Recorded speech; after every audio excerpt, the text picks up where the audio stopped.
I signed up for yoga because I needed something to help me get back to my normal life. My mind was a hub of anger and regret after the toxic separation with my ex-husband, so I thought a little soul healing would do me good.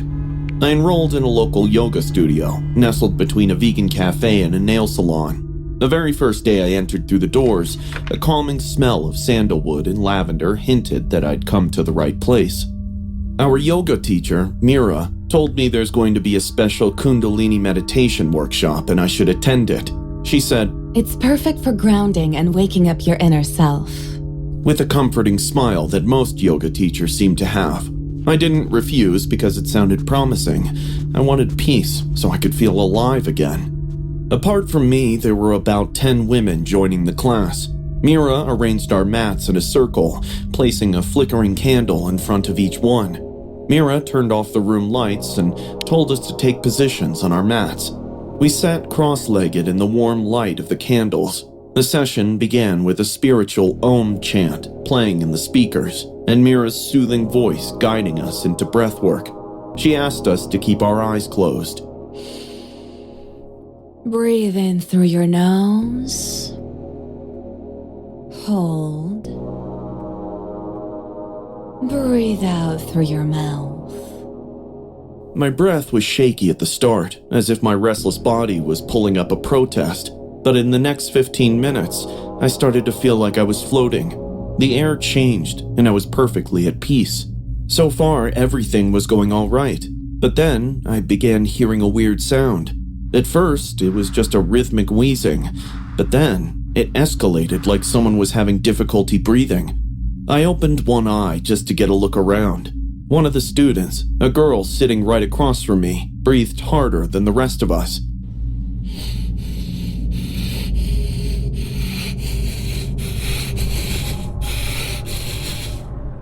I thought she was trying too hard and going too far, but suddenly, she started to rock back and forth like a metronome. I saw Myuu get up and walk to her quietly. She held her hand and tried to calm her down. "It's okay. Let it flow. It'll be all right," she kept telling the girl. But the girl's rapid breathing increased. She was breathing so heavily now that all of us opened our eyes and had to look at her. Her chest rose and fell as if someone were simultaneously inflating and then deflating it. Her eyes were wide open, with her veins popping out of her forehead. Her eyeballs constantly moved, like a trapped mouse finding its way in a maze. Myuu tried to grab her by the shoulder, telling her to calm down, but she didn't bother. Instead, she started laughing.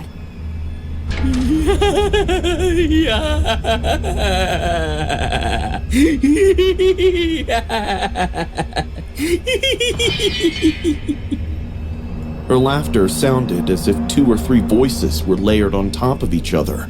Soon, the entire class became terrified as they observed the girl's changing demeanor. I started panicking when her rocking stopped. She looked right at me. And then, she said something in a language that I never heard.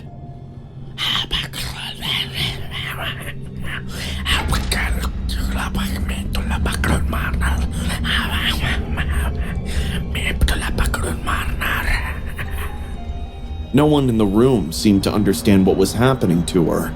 Myuu stepped back with her face turning pale. She quickly switched on the lights, and the girl's body suddenly became stiff. Her jaws stretched into this giant hollow, and her eyes rolled back. She collapsed on her yoga mat without saying another word. We were all horrified by what just happened. Myuu went close to her, and after about 10 seconds, she opened her eyes. "Did I fall asleep?" she asked, rubbing her eyes like a kid waking up from a nap. She couldn't remember anything. Myuu told her about her shocking episode, and she walked away immediately. I never saw her again. I cornered Myuu after the session. "What the hell happened to her?" Myuu let out a sigh and closed her eyes. "Sometimes these karmic meditations can take us to another world. She might have gone somewhere she wasn't supposed to. Something might have come back with her." "You mean she got possessed?" Myuu nodded slowly, her face still pale with the fear. Any other time I would have laughed it off, but I did see the girl and her scary reactions. That night, I couldn't sleep. I kept hearing the girl's laughter in my head and the strange voices that were overlapping with hers. Every time I closed my eyes, I could see her face, how her pupils were swallowed by darkness. I told Mira the next day that I wouldn't take any more meditation classes. She didn't fight back. Take care of your energy, Sophia, she said. Since then, I'd gone to other yoga studios, but I don't do Kundalini. I would rather not sit in the dark with a circle of candles. I don't even close my eyes when I do breath work. Maybe Mira was wrong. Maybe it was just a psychotic break or an epileptic episode. But what if it wasn't? What if the girl really did bring something back? And what if they're still looking for someone else to ride? I've been teaching yoga for more than 10 years, which is long enough to see the different types of students. The mindful regulars, the fitness fanatics, the spiritual seekers, and even the ones who don't come for yoga at all. This happened last week in one of my morning sessions. I welcomed my new group of students while leading them to their mats. But when I looked around the room, I paused for a second. One of my regulars was back, and it worried me. It was a man in his late 40s, and he always sat in the front row. He had thick eyebrows, grayish hair, and eyes that never blinked. For the past few weeks, he had been coming to my classes. He had never missed a single one of them. He avoided interacting with anyone. He just unrolled his mat, sat down in the front row, and stared at me the whole time. He focused not on the poses or his breathing, but on me. At first, I used to tell myself I was being too paranoid. He might have just been one of those people who really care about yoga. But slowly, I realized that that wasn't the case. I started the session, and I could feel his gaze moving over me like a spotlight. From doing the downward dog to the warrior poses, his eyes never left me, even for a second. I was feeling awful and disgusted by his behavior, but still made it through the session. I didn't want to make a scene or go overboard, but after the class was over and everyone was leaving, I went straight to the studio manager. I pointed at him without him noticing and said, do you see that guy walking out? The one in the gray shirt. He has been acting strangely for the past few days. His constant watching during my sessions makes me feel very uncomfortable. The manager's smile went away. He carefully noticed the man and said, we'll talk to him next time, I promise. I nodded in relief and thanked him. The sun was already starting to set when I left the studio. I had parked my car next to the fence on the side lot. I was halfway there, getting my keys out of my bag, when I heard someone behind me. I turned around, and my stomach dropped. It was that creepy yoga student again. Hi, Ava, he said, his voice too soft, yet full of menace. You always look so calm when you teach. I didn't say anything. I went to the driver's side, but he stepped in front of me and blocked the door. He leaned in and said, I think we have a connection. Every time I see you, I feel close to you. When you talk in class, it feels like you're only talking to me. The way he spoke with a grin and twitching eyes hinted he's a complete psycho. I still kept my calm and said strictly, I have no interest in you, so move away, right now. His smile contorted into hate. You don't mean that. You have always been looking at me. I was stunned to hear his level of delusion.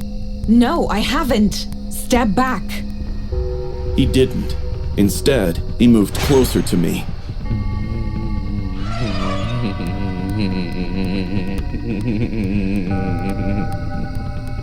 His clothes smelled like sour sweat. I gripped my keys harder. He reached out, as if he were going to touch my shoulder, and that's when I saw headlights across the parking lot. A different car was coming in. Taking this opportunity of not being alone anymore in the parking lot with this creep, I started yelling. Not a polite little scream. A scream that came from deep inside me and sounded like a survival instinct. The man's eyes got bigger. He slowly stepped back, saying, Stop screaming! You're gonna make me look like a bad guy! But I didn't stop. He sprinted as soon as the person in the other car parked and ran over to me. Are you all right? I shook my head and nodded. Call the police. The police got there after the man had left, but but the studio had records. It was easy for them to find him. He was kicked out right away. I even filed a restraining order because I don't believe in second chances. I still teach. I still help people with breathwork, balance, and finding inner peace. However, I now always lock the doors of my car. I park close to the entrance. Before every class, I look at the front row, and sometimes I jump when I feel someone's eyes on me for too long. People think you're safe when you're a yoga teacher. You're in a peaceful place and everything is calm. But the truth is, predators don't always hang out in dark alleys. Sometimes they're sitting cross-legged in the front row with their hands in prayer, watching and waiting. I'm a personal yoga trainer who gives one-on-one sessions, and my classes don't come cheap. I don't teach just as a hobby or simple workout.